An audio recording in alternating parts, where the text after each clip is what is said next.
লগ্নে কেতু।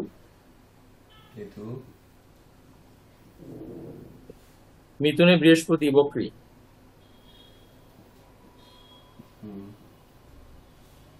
কর্কটে মঙ্গল বক্রী। সিংহে শনি বক্রী, চন্দ্র আছে সাথে। ওরে বাবা, সব বকরি হচ্ছে নাকি? হ্যাঁ, কন্যায় রাহু।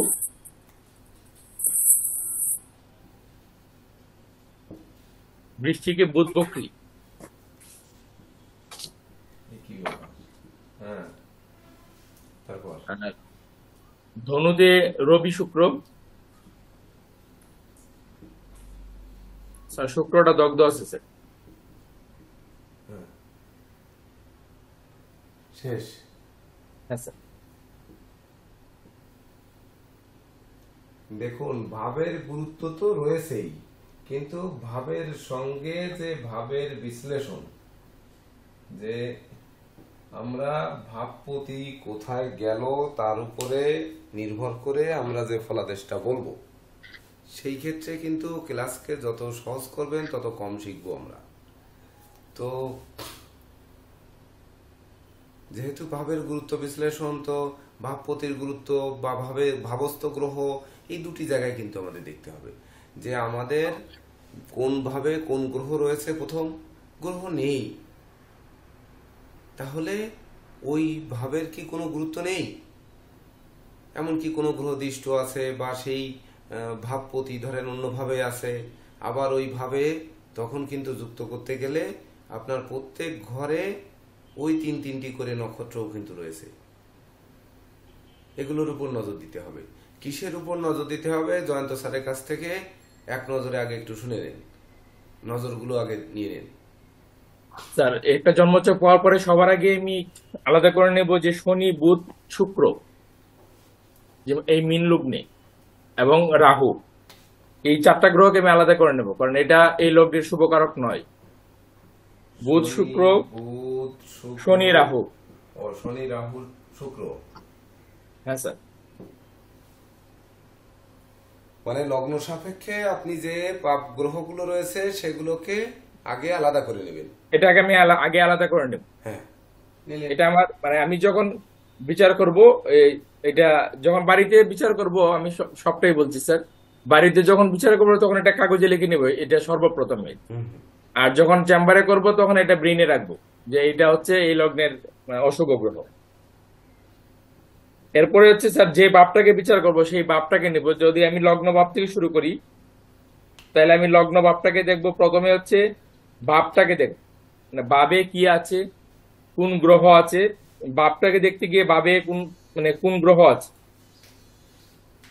কোন গ্রহ আছে সেটা পাপ না শুভ, এবং সেটা লগ্ন সাপেক্ষে পাপ না শুভ।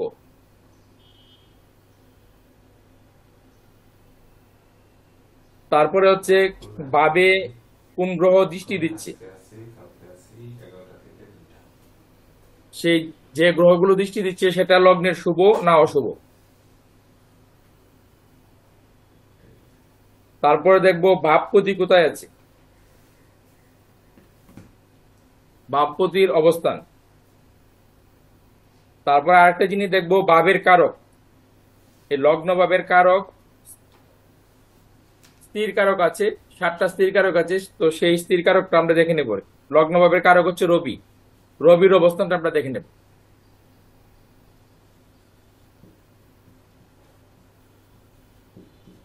আর এই সবগুলোর সমন্বয় মিলিয়ে দেখব লগ্নের বলবত্তা কতটুকু আছে। ব্যক্তির লগ্নের বলবত্তার উপর নির্ভর করবে টোটাল জন্মছক বিচারটা, এবং সেই টোটাল জন্মছকে সে নেগেটিভ যদি হয় সে নেগেটিভটা কতটুকু পাবে, বা নেগেটিভটা কতটুকু সে হজম করতে পারবে, বা এটাকে কতটুকু সে মানে কাটিয়ে উঠতে পারবে। আর পজিটিভ হলে সে পজিটিভটাকেও মানে সে কতটুকু উপভোগ করতে পারবে, সেটা সম্পূর্ণরূপে লগ্নের বলবত্তার উপর নির্ভর করছে স্যার। তাহলে পয়েন্টগুলো কি? লগ্ন সাপেক্ষে শুভ অশুভ গ্রহগুলো, এগুলো আগে চিহ্নিত করুন। দ্বিতীয় হ্যাঁ কথা হচ্ছে ভাবের যে কারক গ্রহ সে আর ভাবপতির কারক যে সে, তার প্রথমে এটা চিহ্নিত করবো, তারপরে ভাবটা দেখবো বাবে কোন গ্রহ আছে বসে আছে, এবং দ্বিতীয় হচ্ছে বাবে কোন গ্রহ দৃষ্টি দিচ্ছে, আর তৃতীয় ভাবপতি কোথায় আছে, আর চতুর্থ হচ্ছে ভাবের যে কারক গ্রহ। এই চারটা দিক দেখবো স্যার। বাপ, তারপরে স্যার বাপ দৃষ্ট এবং বাপপতি এবং ভাবের কারক। হলো। তাহলে এই জিনিসগুলোকে আমাদের নজর দিতে গেলে আগে আমরা লগ্ন সাপেক্ষে কোন গ্রহ শুভ কোন গ্রহ অশুভ এটা আমরা জানি। তাছাড়া ভাবপতি বিশেষ করে লগ্নপতি কোথায় আছে এটি আমরা জানি, তাই না? আমরা জানি না কি কি দেখেন, যেমন লগ্নপতি বৃহস্পতি এবং কর্মপতি বৃহস্পতি, তাহলে লগ্ন এবং কর্মপতি বৃহস্পতি চতুর্থে বসে আছে। চতুর্থ ধরে নিন আমাদের চতুর্থ ভাবে লগ্নপতি বসে আছে, তার উপরে কারো কোনো দৃষ্টি আছে কিনা যদি দেখি, তাহলে রবি আর শুক্রের দৃষ্টি আছে, এবং রবি শুক্রের উপর বৃহস্পতিও দৃষ্টি দিয়েছে। তো আমরা এগুলো জানি, এবং গ্রহের দৃষ্টি বা ভাবের দৃষ্টিও জানি। তাও ভাবস্থ গ্রহ আমরা জানি, যে ভাবস্থ গ্রহ মানে লগ্নে কেতু আছে মীন লগ্নের, তাছাড়া ধরেন মিথুনে বৃহস্পতি আছে, কর্কটে মঙ্গল আছে, মঙ্গলটা নিচস্থ আছে, শনিটা বকরি হয়ে রাশিতে সিংহ রাশিতে আছে, এটা আমরা কিন্তু জানি। কিন্তু জানলে আমরা যেহেতু সবই জানি যদি, তাহলে আজকের ক্লাসের গুরুত্ব কোথায়? কিন্তু এর ভিতরে আমাদের অন্তর্নিহিত তাৎপর্যটাকে খুঁজে বের করতে হবে, তবেই না ক্লাস গুরুত্বপূর্ণ হবে, না হলে তো গুরুত্বপূর্ণ না। আমরা সবগুলো জানি। তাহলে এখানে একটি প্রশ্ন কিন্তু আসতে পারে, আমরা ভাবের গুরুত্ব যখন দেব তখন যেমন আমরা দেখব যে এই দুটি ঘরে কোনো গ্রহ নেই, অষ্টমে কোনো গ্রহ নেই, 2 নম্বর ঘরে গ্রহ নেই, 3 নম্বর ঘরে গ্রহ নেই, কিন্তু এদের প্রভাবটা কি? এটাও কিন্তু একটুই যে শূন্য ভাবের ফলাদেশটা কিভাবে আসবে এটিও আমাদের একটু নোট রাখার দরকার আছে। যেভাবে কেউ নেই সেটি বিশ্লেষণ করতে আমাদের কি কি কৌশল অবলম্বন করতে হবে? জি স্যার।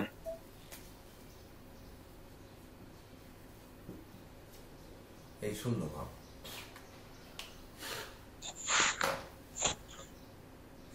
এবার জয়ন্ত স্যার একটু শুরু করেন। স্যার এই লগ্নে যদি আমি দেখি স্যার, তাইলে যেমন ভাব যদি প্রথমে দেখি, এখানে স্যার আমি ফলাদেশ বলবো না স্যার, আমি শুধু জাস্ট রুলসটা বলে দিচ্ছি আর কি প্রথমে, হ্যাঁ হ্যাঁ, ওইটাই তো বলতে হবে। তারপরে ফলাদেশ আসবো আমরা। এই লগ্নে প্রথমে যেটা দেখছি আমি, লগ্নে বসে আছে অশুভ গ্রহ কেতু। কেতু পাপগ্রহ লগ্নে বসে আছে, এবং এটা হচ্ছে ভাবে আমি দেখলাম। দ্বিতীয়ত আমি যদি দেখি বাপ দৃষ্ট, বাপকে দৃষ্টি দিচ্ছে রাহু স্যার, তার মানে একটা অশুভ গ্রহ লগ্নে বসে আছে, আর একটা অশুভ গ্রহ বাপকে দৃষ্টি দিচ্ছে। এবার ভাবের যে কারক গ্রহ স্যার, ভাবের কারক গ্রহ রবি, সে স্যার বসে আছে দশমে। আমরা দশম যে ভাবটা, সেই ভাবটাকে খুব একটা শুভ ধরি না। এটা কর্মের জায়গায় দশমে বসে থাকা কোনো গ্রহ মানে হচ্ছে একটু বিলম্বে ফল দেবে। কর্মের জায়গায় বসে আছে সে, ব্যক্তি যখন কর্ম করবে তখনই এই ভাবটাই অ্যাক্টিভ হবে। তো দশমে বসে আছে, যদিও মিত্রক্ষেত্র, তথাপিও শুক্র সাথে নিয়ে বসে আছে, প্লাস হচ্ছে শুক্র। এটা আমরা একটু দেখলাম যে ভাবের কারক গ্রহ মিত্রক্ষেত্রে শুভ আছে, কিন্তু সে ষষ্ঠপতি দশমে বসে আছে। এটা যখন ব্যক্তি কর্মে যাবে তখন এটা শুভত্ব পাবে। এবার হচ্ছে বাপপতি। বাপপতি স্যার বসে আছে চতুর্থে, মিত্রক্ষেত্র পায়নি, সেটা তার সমক্ষেত্র, কিন্তু ভাবটা শুভ স্যার, সে কেন্দ্র ভাব পেয়েছে। এই যে ভাব শুভ হলো, ভাব শুভ হওয়ার কারণে যেটা হবে, যেমন লগ্ন হচ্ছে আমি নিজে, তা আমি গেলাম, চতুর্থ ভাব হচ্ছে পরিবার। যদি একটা ভাব থেকে তো অনেক কিছু বিচার করা হয়, তো লগ্ন ভাব হচ্ছে আমি, এখান থেকে অনেক কিছু বিচার করা। তো আমি যদি একটা জিনিসকে ধরে নিই, যে আমি প্রথমে আমাকে নিলাম, আর চতুর্থ ভাব থেকে অনেক কিছু বিচার করা হয়, তো সেটা নিলাম আমি আমার পরিবারকে। তো আমি গেলাম আমার পরিবারের কাছে, তাইলে আমার যে উন্নতি, আমার যে সাফল্য, সেই জায়গায় কিন্তু আমি পরিবারের সাপোর্টটা পাবো, এবং পরিবারের সাপোর্টটা পেতে হবে। আর পরিবারের সাপোর্টটা যদি পাই, তবেই আমার সাফল্যটা ফলপ্রসূ হবে। এখন পরিবারের সাপোর্টটা কতটুকু পাবো সেটা নির্ভর করে ওই চতুর্থপতি কোথায় আছে। আর চতুর্থপতি আছে নবমে, সেটাও চতুর্থপতির মিত্রক্ষেত্র না, কিন্তু যেহেতু চতুর্থপতি ভাবটা শুভ পেয়েছে, কাজী পরিবারের সাপোর্টও কিন্তু আমি পাবো, অর্থাৎ আমি আমার মা বাবার সম্পদ পাবো, সেই সম্পদ দ্বারা আমার কিন্তু জীবনে উন্নতির ক্ষেত্রে একটা সাপোর্ট পাবে। তো সার্বিকভাবে এই লগ্নটা অ্যাভারেজ আছে স্যার, মানে একেবারে পরিপূর্ণ শুভ এটা বলা যায় না এই লগ্নটাকে, কারণ বৃহস্পতি কেন্দ্রপতি তো দুষ্ট থাকে। তো অ্যাভারেজ আছে, কাজেই ব্যক্তির জীবনে যা কিছু শুভত্ব আমরা দেখবো তার সবকিছুই অ্যাভারেজই হবে, মানে আমরা একেবারে ওনাকে খুব বড় কিছু প্রেডিকশন করে দিতে পারবো না স্যার।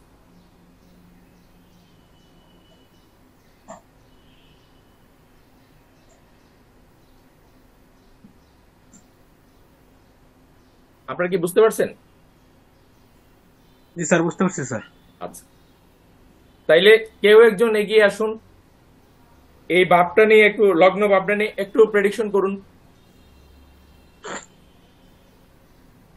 স্যার লগ্নে কেতু স্যার, স্যার আমরা হ্যাঁ, জানি লগ্নে যদি কেতু থাকে স্যার, তাহলে কি মানে যে কোনো কাজের শুরু আপনি শুরু কাজ ভালো হবে করবেন না, আমি কি নিয়ে আসছি, আমি বলছি লগ্ন হচ্ছে আমি, তাইলে ব্যক্তির শরীর স্বাস্থ্য আকার আকৃতি আগে এগুলো নিয়ে ভাবুন, জি স্যার। একটা একটা করে ভাবুন। জি স্যার।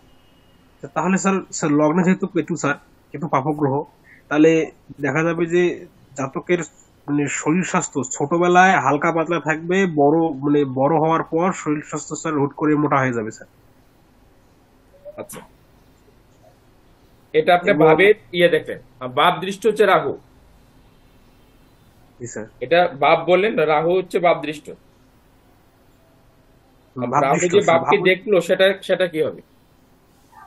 স্যার রাহুর যেহেতু সপ্তম দৃষ্টি পড়ছে স্যার ভাবের হ্যাঁ, মধ্যে, তাহলে রাহুর সপ্তম দৃষ্টি, রাহুর সপ্তম দৃষ্টি দেখলাম উম, যে সুযোগ, রাহুর সপ্তম দৃষ্টি তো আমরা দেখছি স্যার যে সুযোগ হারায় স্যার।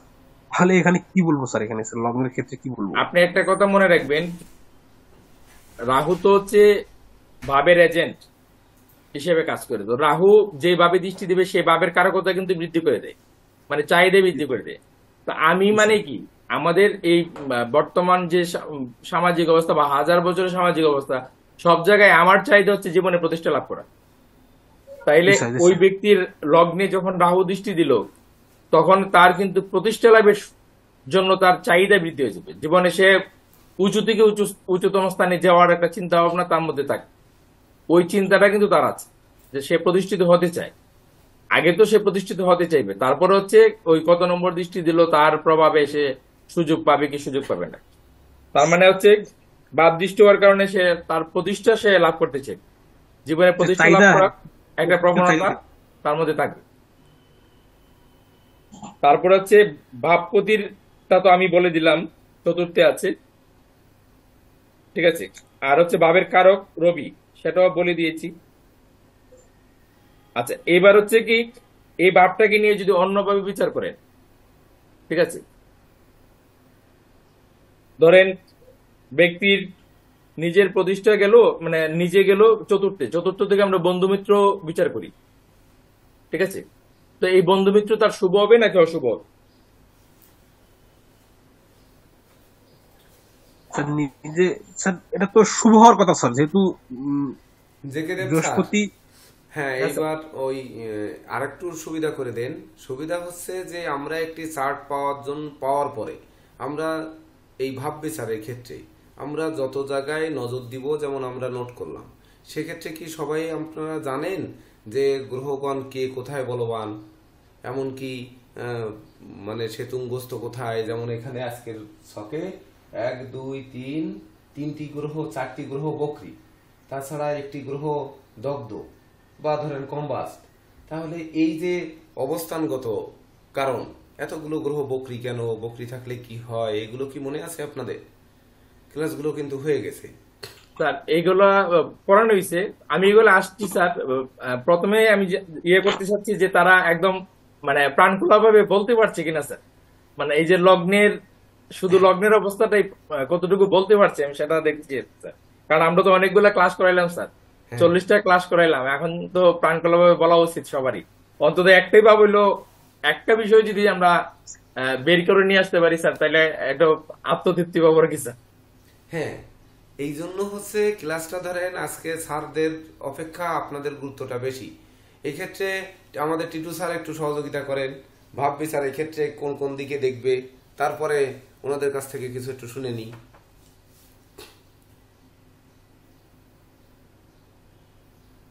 জয়ন্ত স্যার যে কথাটা বলছে একদম খুব সহজভাবেই বললো, খুব ভালো পদ্ধতি বলেছে।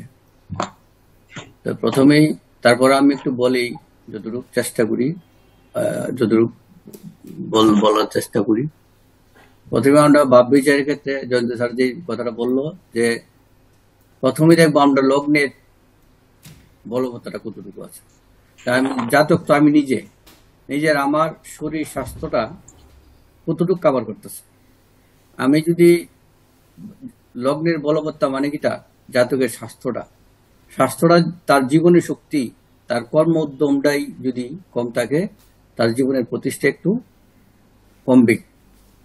তো এখানে প্রথমে দেখতে হবে আমাদের লগ্নবতীর বলবত্তা আর বৃহস্পতির বলবত্তা, যে কোনো যার বিচারের ক্ষেত্রে।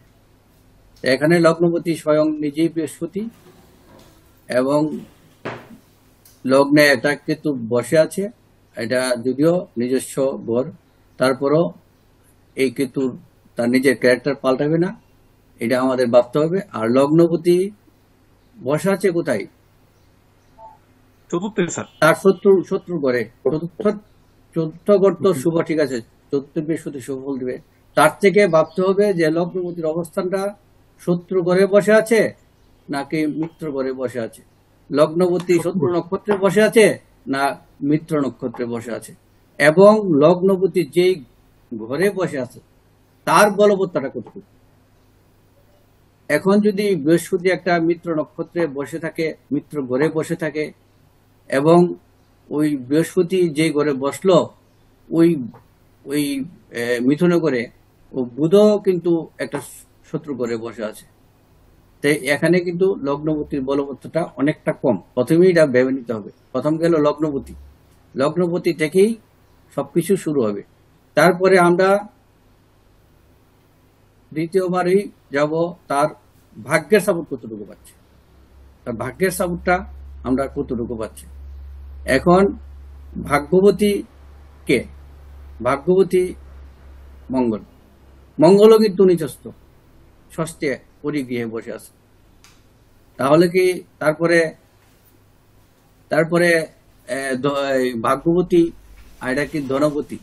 তো ধনবতী ভাগ্যবতী লগ্ন সাপেক্ষে চন্দ্র মঙ্গল শুভ গ্রহ। চন্দ্র কিন্তু শনি দ্বারা পাপস্থ হয়ে আছে। হ্যাঁ, চন্দ্র বিদ্যাপতি, তার পিতার পাপস্থ হয়ে আছে। পিতার স্থান পঞ্চম ঘর থেকে যদি আমরা বিদ্যা ঠিক শিক্ষা নির্ণয় করি, এখানে পাপস্থ হয়ে আছে। তার মধ্যেও তারপরে ভাবতে হবে, মানে স্বাস্থ্যের পরেই গেল কিন্তু তার পরিবেশ ধনপতি গেছে গা ষষ্ঠে। ধনঘর থেকে আমরা কি বিচার করি? ধনঘর থেকে আমরা ছোটবেলার যে আমরা হাঁটাচলা করি, দু একটা কথা বলি, বা ছোটবেলার যে পরিবেশ, হ্যাঁ, এটা কিন্তু আমরা ধনকর্তব্য আমরা বিচার করি। যদিও শাস্ত্রে এই ছোট কালটাকে এটা আমরা পরতন্ত্র হিসেবেই মনে রাখবেন। এই ধনপতিরা সবসময় পরতন্ত্রের ফল দেয়। পরতন্ত্র অর্থাৎ কি কারণে পরতন্ত্রের ফল দেয় এটা বুঝতে হবে। ধনপতি আর দ্বাদশপতি সবসময় পরতন্ত্রের ফল দেয়। কি কারণে পরতন্ত্রের ফল দেয় এটা কিন্তু বুঝতে হবে। কিন্তু লগ্নপতি কেন পরতন্ত্রের ফল দেয় এটা আমার জানা নেই। কিন্তু হিসাবে লগ্নপতিও পরতন্ত্রের। ছোটবেলা তো আমরা যখন চলি তো তখন তো মা বাবা ভাইয়ের উপর আমরা নির্ভরশীল, যে কারণে এই ধনভাবটা আমরা এই দ্বিতীয় ঘরটা এটা পরতন্ত্রের ফল দেয়। এটার একটা দোষ কিন্তু রয়ে গেল। যদিও মীন লগ্নের সাপেক্ষে এটার এই মঙ্গল শুভ গ্রহ। স্যার এই পরতন্ত্রটা একটু ভালো করে বুঝাই দিন, ওটা ভালো বুঝিনি পরতন্ত্রটা। পরতন্ত্র মানে আমরা এই পরতন্ত্রে যায়েন না টিটু, আজকে পরতন্ত্র আইনেন না, একটার মধ্যে একটা যায়েন না। আজকে বাপ আচ্ছা, বিচার ঠিক আছে। করতেছেন সেটা কথা বলুন না। কে পরতন্ত্র নিয়ে প্রশ্নটা করছেন? আচ্ছা ঠিক আছে, না তাদের দোষ নাই। আমি করছিলাম স্যার। তা আপনি এত আগে লগ্ন ভাব নিয়ে কথা বলেননি কেন? আপনি সেটা জানেন স্যার, ঠিক আছে। ক্লাস রুমটা বন্ধ করে দিয়ে আজকে ঠিক টিটুদা আছে, আনছে ঠিক আছে। এটা আপনি একটার মধ্যে আরেকটা চলে যায় না। আপনি পরতন্ত্র ক্লাসে তো পাবেনই, টিটুদা এটা বলে দিচ্ছে, ওই দিকে নজর দিতে হবে, ওটা পাবেন। কিন্তু যেটা চলছে আগে সেটা নিয়ে কথা বলুন না। সেটা নিয়ে তো কথা বলেননি আপনি, শুধু দেবাশিস কথা বললো। তা সবাই একবারই বলবেন। কথা বলতে পারেন, কথা না বললে কিভাবে আপনি প্রেডিকশন করবেন? যদি আমাদের সামনে করতে না পারেন তাহলে ক্লায়েন্টকে কিভাবে সন্তুষ্ট করবেন? ভুলভাল যাই হোক সেটা করুন, আর সঠিক করলে তো সেটা আপনি বাহবা পাবেনি। আপনি এটা লাইভে যখন প্রচার হবে তখন বলবে সবাই যে সুভাষবাবু অনেক এগিয়ে আছে, কারণ এটা তো প্রচার হবে, ক্লাসটা তো প্রচার হবে, আপনাকে বুঝতে হবে জিনিসটা। ডোন্ট মাইন্ড, আমি একটু উত্তেজিত হয়ে গেলাম। না না ঠিক আছে, এটা আমিও পরদন্ত কথা না বললি ঠিক আছে। ইদুদাকে স্যার বলছে কোন কোন দিকে, আরো কোন কোন দিকে নজর দিতে হবে, উনি ওইটা দেখাচ্ছেন। তো পরতন্ত্রের ক্লাস হয়নি, এখন যদি পরতন্ত্রের ক্লাসে চলে যায় তাহলে তো আজকের ক্লাসের আর গুরুত্ব থাকবে না। আজকের ক্লাসটা তো মানে পারবেন না, চলে যাবে এটা। আচ্ছা, তারপরে আপনি দেখেন এই তার পারিপার্শ্বিক পরিবেশ, বাড়ির পরিবেশ, এর উপরে একটা এই, জাতকের লাইফ একটা কতটুকু ডেভেলপ হবে এটার উপর কিন্তু ডিপেন্ড করে। যদিও চতুর্থ পরিবেশ, চতুর্থ ঘরটা খুব শুভ, বৃহস্পতি বসে আছে, কিন্তু চতুর্থ পতির যে অধিপতি বুধও কিন্তু দুর্বল অবস্থা। তাই তার শৈশবকালটা একটু সংগ্রামের মধ্যে কাটা, আমি বলে দিলাম আর কি এটা। তারপরে দেখেন পঞ্চম করে মঙ্গল, যদিও পঞ্চম ঘরটা আমরা এই টিটুদা পঞ্চম আজকের ঘরটা ক্লাসটা কিন্তু এইভাবে যাচ্ছে না টিটুদা। আমি মানে বলছি ফল, বাপের সাথে বাপের সংযোগ, আপনি বাপের সাথে বাপের সংযোগ ওঠান। স্যার কিন্তু এটাই লেগছে। আচ্ছা ঠিক আছে। তারপরে আমরা বিদ্যা ভাব, মানে একটার পরে একটা ভাব নির্ণয় করবেন, একটার পরে একটা লগ্ন থেকে একদম কর্ম অবধি প্রথম হিসাব করবেন, কতটুকু জাতক ডেভেলপ হবে, এভাবে আমরা আপনার আগে এগিয়ে যাবেন। এবার আমি যারা স্টুডেন্ট আছে তাদের পক্ষ থেকে কিছু বলার জন্য অনুরোধ করছি। দেখেন, আমি একটু সহজ করে দিই আগে। কথা হচ্ছে যে এই প্ল্যানেটটি যে আমাদের কাছে আসবে সেটি কিন্তু নয়, এটি মাথায় রাখতে হবে। অর্থাৎ একটি প্ল্যানেট আমরা ধরলে, আমরা অনেকগুলো ক্লাস করে আসছি, এখন হচ্ছে ভাব বিচার করব, অর্থাৎ ভাবের বিশ্লেষণ করব। তাহলে জাতক কি চায় এগুলোও কিন্তু আমাদের আগে ক্লাস হয়েছে, যে জাতক কি চায়, তাহলে তার উপরে নির্ভর করব। তো প্ল্যানেট কি চায়, জাতক কি চায় সেটি দেখলে আমরা কিন্তু সরে যাব, যে ধরেন তার মনোভাব আমরা জানতে চাইব, তাহলে এটি আমাদের দরকার নেই। আমাদের প্ল্যানেট আগে কি চাচ্ছে, তো প্ল্যানেট তাকে কি দিতে পারবে, ওই জাতককে কি দিতে পারবে, বা ধরেন সেই জাতকের পিতামাতাকে বা যারা গার্জিয়ান আছে, যারা হাতে নিয়ে আসছে, তারা কি চায়। তাহলে একটি প্ল্যানেটের নজর দিয়ে আমরা প্রথমে, আমরা তো এই কথাগুলো বলতে পারি যে স্যার ভাব বিচারের ক্ষেত্রে যেহেতু আমরা এতগুলো ক্লাস করেছি, তাহলে আমাদের ভাবপতি প্রথম হচ্ছে লগ্ন সাপেক্ষে শুভ অশুভ গ্রহগুলোকে আনবো। তারপরে হচ্ছে আমাদের যে ভাবের অধিপতি সে অন্য ঘরে গিয়েছে, তাহলে ওই ঘরের সাথে তার কি কানেকশন হয়েছে সেটি আমরা দেখব। তারপরে হচ্ছে ওই জায়গায় গ্রহ থেকে যে গ্রহগুলোকে দৃষ্টি দিয়েছে বা যে গৃহগুলোকে দৃষ্টি দিয়েছে, সেই গৃহের অবস্থানগুলো আমরা এখানে বলবো। আরো একটি বলতে পারি যে ঘরে গৃহে নেই, মানে কোনো গ্রহ নেই সেই গৃহে, তাহলে ওই ভাবপতি যেখানে আছে সে কার নক্ষত্রে আছে, সেই নক্ষত্র অনুযায়ী, নক্ষত্র যদিও আমরা এই ডিপ্লোমা ব্যাচে যাচ্ছি না, তবু সেটিকে একটি পয়েন্ট আমরা আনতে পারি, যে এনে আমাদের শূন্য ঘরগুলো ফিল আপ করার জন্য দেখবেন যে প্ল্যানেটে কোনো শূন্য ঘর বলে নেই, সব ঘরগুলোই কিন্তু গুরুত্বপূর্ণ। তাহলে সেই প্ল্যানেট আমাদের কি চাচ্ছে সেটি আমরা যদি বের করতে পারি, তাহলেই কিন্তু আমরা সামনের দিকে আগাতে পারবো। ধরেন আমাদের আজকের স্বপ্ন কি, স্বপ্ন হচ্ছে আজকের আমাদের এই ক্লাসটা সামনে এসে উপস্থিত হয়েছে, ধরেন সিলেবাস অনুযায়ী আসছে বা সিলেবাসের ভিতরে ছিল সেটি আসছে, এখানে হয়তো একটু আগে পিছিয়ে আসছে। তাহলে আমাদের এখানে বুঝতে হবে যে আমাদের এই প্ল্যানেট কি চাচ্ছে, সেই রকম কোনো বিশেষ কোনো গুরুত্বপূর্ণ জিনিস যদি আমরা বের করতে পারি, তবেই না আমাদের ক্লাস সার্থক হবে, আর না হলে তো আমাদের হবে না। তো ধরেন এর ভিতর যে কথাই আসুক না কেন, ধরেন আমরা ভুল বলি বা সঠিক বলি, যেটা বলি সেটা ধরেন ভুল অংশটাকে আমার উপরে দেন, সঠিক অংশটাকে আপনারা নেন, কিন্তু শিখেন, প্রকৃতপক্ষে শেখেন। স্যার আমি যে কারণে স্যার আমি একটু রাগান্বিত হলাম এটা সমস্যা না, স্যার, মনে হয় সুভাষবাবুর হয়ে স্যার, আমি ক্ষমা চেয়ে নিচ্ছি, এটা কোনো সমস্যা না। স্যার আমি বলছি স্যার, হ্যাঁ, বলেন। যেমন স্যার আমি স্যার ক্লাস নিয়েছি স্যার, যেমন আমরা প্রথমে ইয়েটা জন্মচক পেলে দেখে নেব যে লগ্নপতি 1, 4, 5, 9 থাকলে শুভ আছে, ভাবগত শুভ আছে। হ্যাঁ, এই নোটগুলো আমি তো করেন, এই স্যার নোটগুলো এটা করেন। সুভাষদার কাছে এটা আশা করি এটা বলবে। হ্যাঁ। তারপরে স্যার আমি স্যার লগ্ন নক্ষত্রের সংযোগ বুঝিয়েছি স্যার, হ্যাঁ। ওনারা বলেনি যে বৃহস্পতি, ওনারা তো নিজেরাও বলবে স্যার কিভাবে অ্যাপ থেকে ব্যবহার করা হয়েছে সেটা শিখিয়েছি স্যার। তো বৃহস্পতি মৃগশিরা নক্ষত্রে আছে, সেই মৃগশিরা নক্ষত্রে থাকার কারণে মৃগশিরা দ্বিতীয় ভাব এবং নবম ভাবকে কানেক্ট করেছে স্যার, সেটা তো সুভাষ দাকে বলবে স্যার। তো সেটা না বলে উনি পরতন্ত্র নিয়ে দৌড় মারলো, এটা তো আশা করিনি স্যার। এটা তো সুভাষ দাকে বলতে হবে যে স্যার এটা বৃহস্পতি মৃগশিরা নক্ষত্রে পাওয়ার কারণে দ্বিতীয় ভাব নবম ভাব অ্যাক্টিভ হয়েছে, সে পিতৃধন অবশ্যই পাবে, সেটা কনফিডেন্টলি বলবে উনি। হুম। সেটা তো স্যার বলবে, উনি তো বলছে। একটু কম কথা তারপরে বলে। রেক টু গেটের ক্লাস হয়েছে স্যার, বৃহস্পতি রেক টু গেট। আমি কোন ক্লাসেই তো স্যার মানে যখন চক্কা বলি তখন ওই রেক টু গেট বলি না, দগ্ধ বলি না। তো রেক টু গেট, বৃহস্পতি রেক টু গেট আছে, বকরি আছে, এটা শত্রু ক্ষেত্রে বকরি আছে। শত্রু ক্ষেত্রে বকরি থাকলে কি হয় সেটা ক্লাস হয়েছে, তো সেটা তো তারা বলবেই। তো অনেক কিছু তো স্যার আছে শুধু লগ্ন ভাবটাকে নিয়ে। পরবর্তীতে আসবো স্যার আমরা দ্বাদশ ভাবের বিচার। তো শুধু লগ্ন ভাবটাকে আমি স্যার প্রাধান্য দিচ্ছি যে তারা আসলে যা শিখছে তা আদৌ প্র্যাকটিস করে কিনা স্যার, আমি এর জন্য স্যার এটা আনছি স্যার। না, এটা তো বিষয় না। দেখো, আজকের তারা ক্লাসটা কেউ- হচ্ছে মনে হচ্ছে সহজ, আমি প্রথমেই বলেছি সহজ নয়। এই একটি ক্লাস কিন্তু ওই 3 ঘন্টা না 6 ঘন্টা দিয়েও কিন্তু শেষ হবে না। অর্থাৎ এই ক্লাসটিকে আগে অনুধাবন যদি আমরা না করতে পারি, আমরা একটি ছক, এখানে নমুনা ছক অঙ্কিত আছে, কিন্তু নমুনা ছক না হয়ে আপনাদের কাছে নিয়মিত ছক আসবে। তো সেই ভাব বিচারটা আমাদের শিখতে হবে। তো শিখতে আমাদের যে যে জায়গায় নজর দিতে হবে সেখানে 2-4 কথা বলি। এবার সুভাষবাবুকে একটু বলার সুযোগ দেন, এবার মনে হয় পারবে। এবার বলেন সুভাষবাবু। স্যার প্রণাম স্যার, আমি স্যার বলি নাই, দাদা তো টিটুদা বসে তো ওই কথা এই জন্য আমি ওইটা বলছি, নাহলে আমি সুভাষ বিদ্যা ভাবটা বলেন, বিদ্যা ভাব কিভাবে বিচার করব? এই যত আপনাদের বলেন, অনেকগুলি হ্যাঁ। শিখেছি, স্যার বিদ্যা স্যার ভাবটা আমরা কিভাবে বিচার করব? স্যার আমি আর একটা জিনিস বুঝিনি, এটা একটু স্যার যখন লগ্ন ভাগ কথা বলছে, ওই লগ্নে কেতু গাছ স্যার এটার কি ফল হবে এটা একটু বুঝাই দেন স্যার। ফল তো সরাসরি ফলে কখনোই যাবেন না। কথা হচ্ছে যে আমরা বলেছি লগ্নভাবস্থ কেতু বা লগ্নভাবস্থ রাহু। লগ্নভাবে কেতু থাকলেও লগ্নভাবে রাহুর দৃষ্টি থাকে, কেতুর দৃষ্টি নেই। কেতু যদিও লগ্নের সপ্তমে থাকে কোনো দৃষ্টি দেয় না, কারণ তার চোখ নেই। তাহলে লগ্নভাবে রাহু থাকা, লগ্নভাবে রাহুর দৃষ্টি দেওয়া মানে একই ফল। এটি হচ্ছে কামনা বাসনা বাড়িয়ে দেয়। তাহলে কেতু যে ফল লগ্নভাবকে বাধা দেয়, তাহলে কি বাধা দেয়?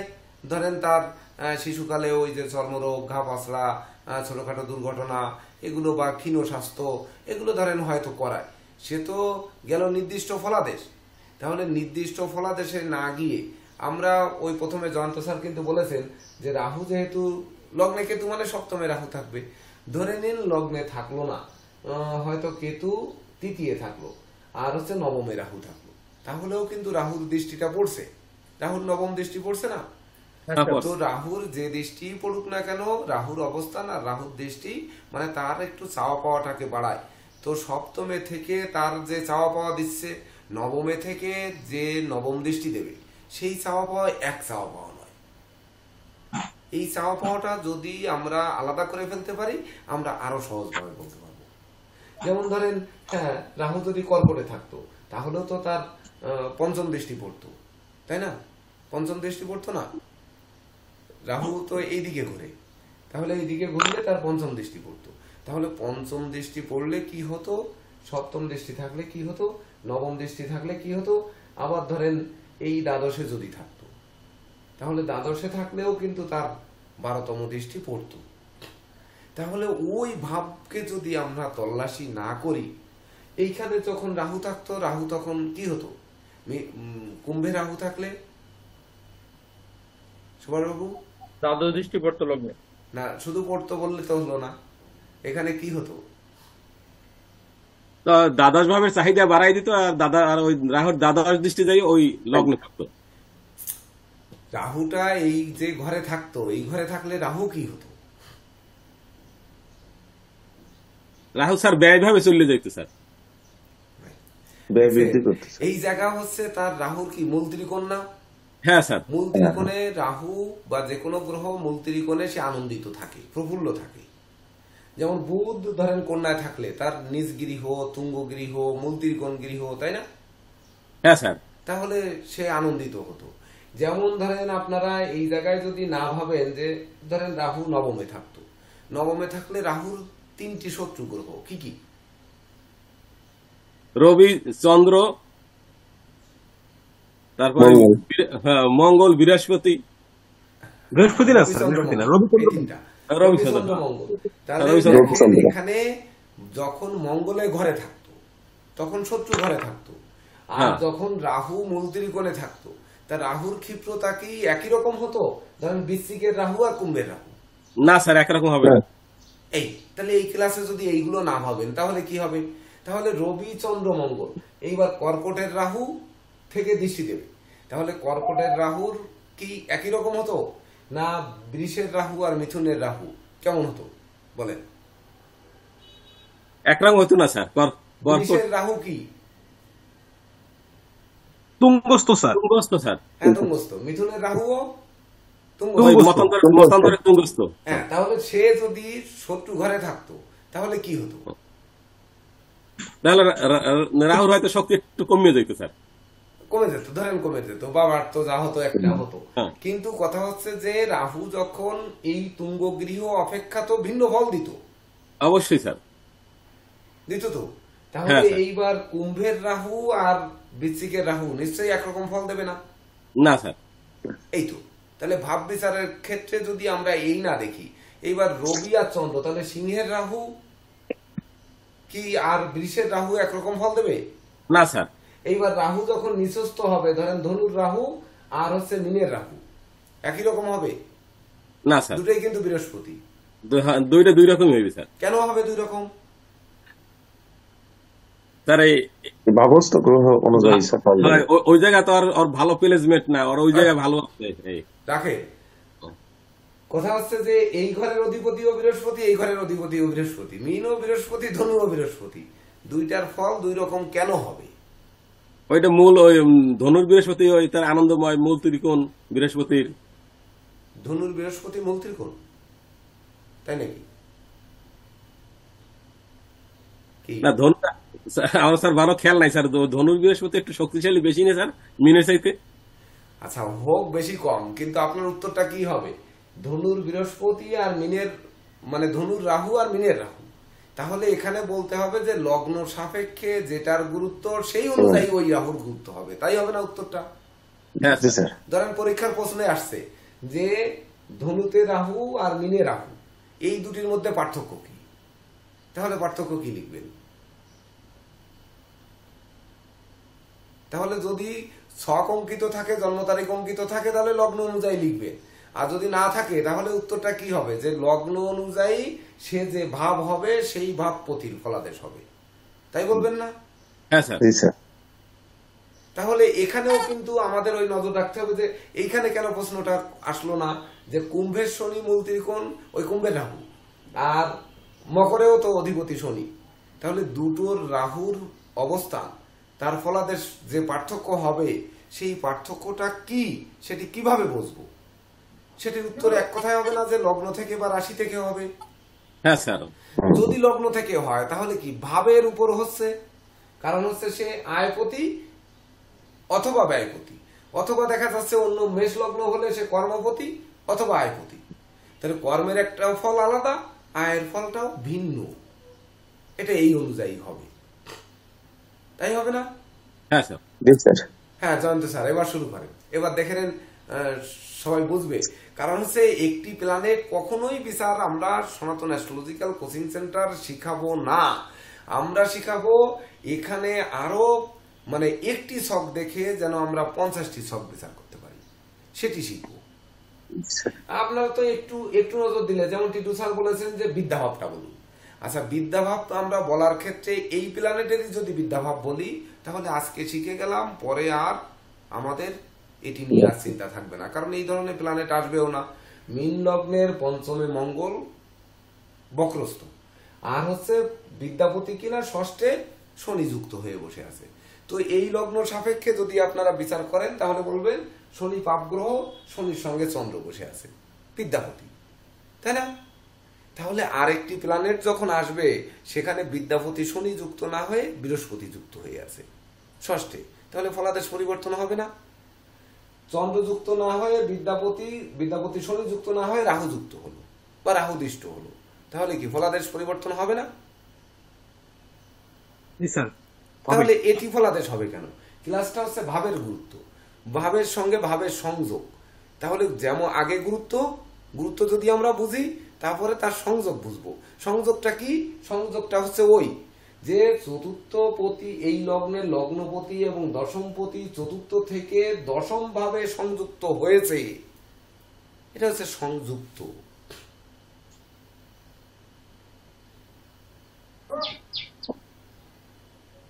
বুঝলেন? বৃহস্পতি কি তার নিজ গৃহেই কিন্তু দৃষ্টি দিয়ে একটা সংযোগ তৈরি করেছে। এই সংযোগ ভাবের সাথে ভাব সংযোগ হলে কি হবে, সংযোগ না হয়ে ভাব বিয়োজন হলে কি হবে?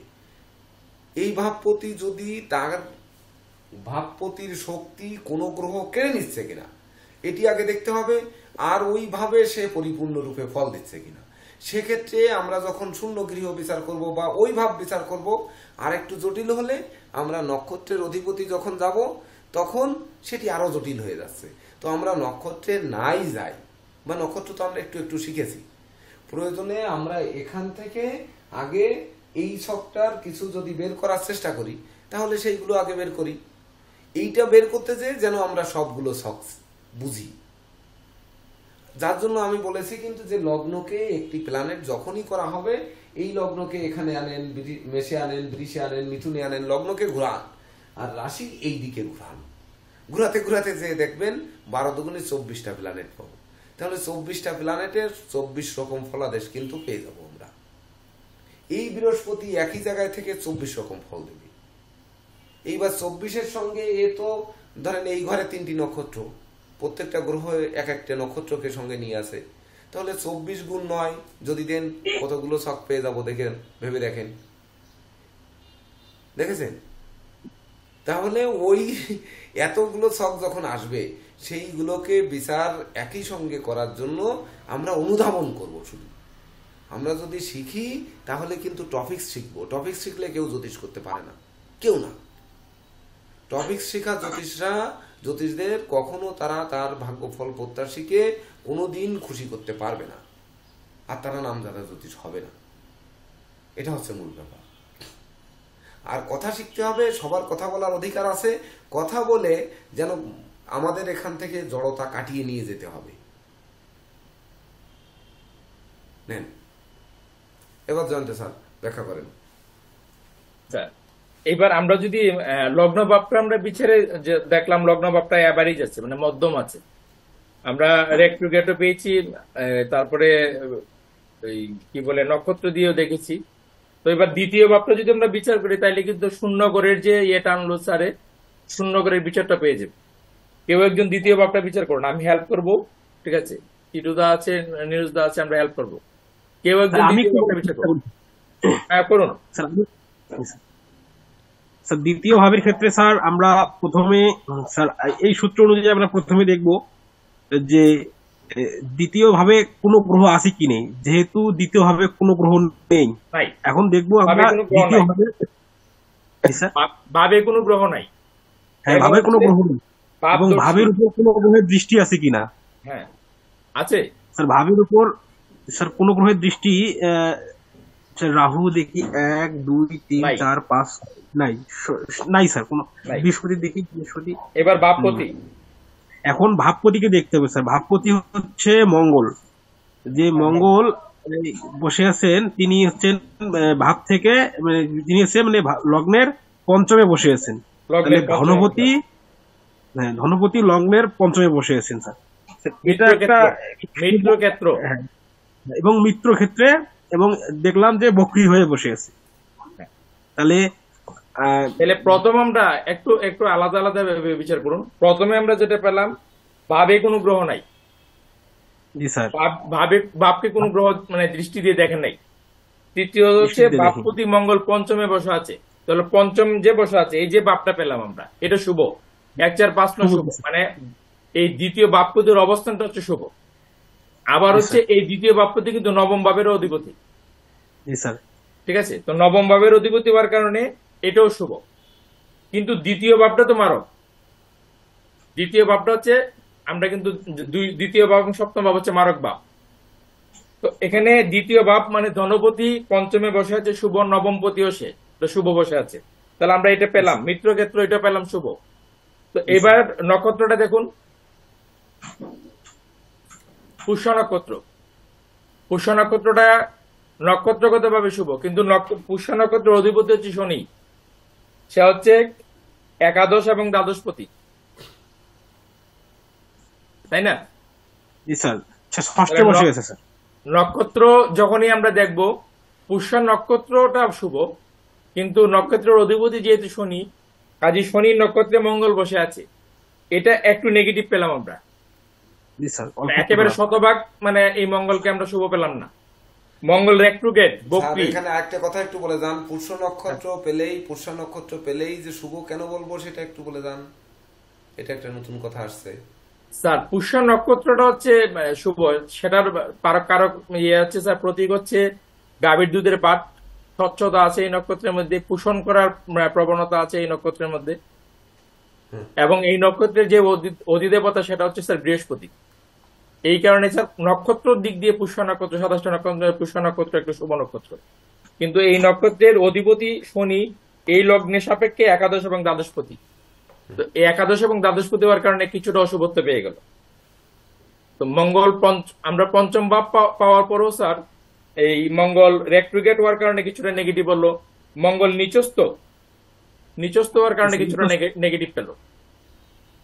তাইলে এখন এই যে দ্বিতীয় পতি এখানে কয়েকটা নেগেটিভ পেয়েছে স্যার, জেকে দেব স্যার। আরেকটা কথা বলি, যেমন পঞ্চমে মঙ্গল নিচস্থ হয়েছে 1, দ্বিতীয় হচ্ছে বক্রস্থ হয়েছে 1, পঞ্চম পতি ষষ্ঠে শত্রুগত যুক্ত আছে সেটা আর 1, তাই না? হ্যাঁ হ্যাঁ স্যার। তাহলে এই যে 3 ভাবে পঞ্চম ভাবকে দুর্বল করেছে, তাহলে দুর্বল করার কারণে এই পঞ্চম ভাবটা ধরেন ক্ষতিগ্রস্ত হয়েছে। তাহলে যখন পঞ্চম ভাবটা ক্ষতিগ্রস্ত হয়েছে, তখন সেই পঞ্চম ভাবে যে গ্রহ আসছে উনি 2 এবং 9 এর অধিকারী, হ্যাঁ স্যার। মানে ধনভাব এবং ভাগ্যের অধিকারী।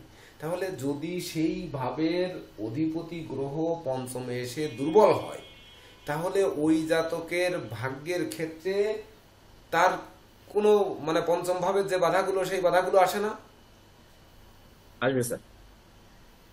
তাহলে সেই বাধাগুলো পায়।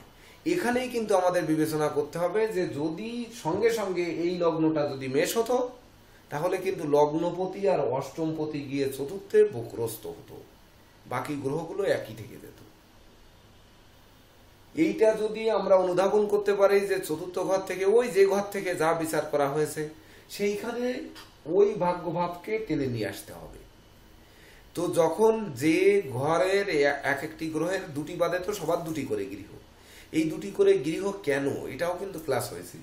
তো ধরেন হ্যাঁ 2টি করে গৃহ, ওই 2টি গৃহের শুভত্ব অশুভত্ব আসবে তো লগ্ন সাপেক্ষে, তার ভাব সাপেক্ষে। তো সেই ঘরের জায়গাটাকে টেনে এনে আমরা এক জায়গায় যুক্ত করে ওখান থেকে ফলাদেশটাকে আমরা কত অংশ নেব আর কত অংশ বর্জন করব, এটাই হচ্ছে বিষয়। যদি একটু বিবেচনা করেন যে আমরা ধনভাব হিসাবে পাপ ভাব, কিন্তু ভাগ্য ভাব তো আর পাপ ভাব নয়, সেই তো একই তো ব্যক্তি। তাহলে একই ব্যক্তি ভাগ্যকেও নিয়ন্ত্রণ করছে, ধন সম্পদকেও নিয়ন্ত্রণ করছে। কিন্তু ধনটা, তার উপার্জনটা, অর্থটা অবৈধ হতে পারে, তার ভাগ্যটা কিন্তু অবৈধ নয়, এটি মাথায় রাখুন। যদি ভাগ্যটা অবৈধ না হয় তাহলে ভাগ্যটা পঞ্চম ভাবে বসে আছে, পঞ্চম ভাব থেকে যে উপার্জনটা করব সেইটা পাপ হতে পারে, কিন্তু পঞ্চম ভাব থেকে আমার ভাগ্যের যেটা আসবে মানে বিদ্যা বুদ্ধি জ্ঞান গরিমা সক্ষতা ধর্ম পিতা মাতা গুরুজন শিক্ষাগুরু দীক্ষাগুরু যা আসবে সেগুলো তো আর পাপ নয়। উপরন্ত সেই মঙ্গল কিনা যদি তার একটু পাপস্থতা থেকে থাকে তাহলে সে মালটা যে বকরি হয়ে গেছে, মানে বক্রি হওয়া মানে কি, শক্তি কমানো। আবার ওই মালটা যে যার যে ধনভাবের যে পাপ ফল, সে যে কি করেছে নিঃস্বস্থ হয়েছে, মানে মাথা নত নিঃস্বস্ত। করেছে, নিঃস্বস্থ হয়েছে। 3 নাম্বার কি করেছে, ভাবপতি ষষ্ঠে গিয়ে অবস্থান করেছে। আবার কি হয়েছে, মীন লগ্ন সাপেক্ষে মঙ্গল শুভকারক গ্রহ, মঙ্গল হচ্ছে অঙ্গিরাজ পুত্র, না অঙ্গিরাজ পুত্র বৃহস্পতি, ভূমিপুত্র, সরি ভূমিপুত্র মঙ্গল। তাহলে সে আগুন কারক গ্রহ, যেগুলো বারুদ, তারপরে হচ্ছে অস্ত্র শস্ত্র, সেনাবাহিনী বা যত স্বরাষ্ট্র মন্ত্রণালয় কর্ম, ইট বালু সিমেন্ট খোয়া লোহা লক্ষর, হ্যাঁ এইগুলো অস্ত্র শস্ত্র মানে নিধনযোগ্য যেগুলো ঘটায়, সেই সকল দিক। আবার সৃষ্টির রহস্যর দিক। আবার ভূমির থেকে তার জন্ম, যেমন ওই যে সীতা দেবীর জন্ম কিসের থেকে, হাল চষতে চষতে লাঙ্গলে বেঁধেছে, তাহলে লাঙ্গলে বেঁধে সীতা দেবী ভূমিষ্ঠ হয়েছেন। তো উনি সেই ইয়ে থেকে মানে ভূমি থেকে ওনার জন্ম হয়েছে।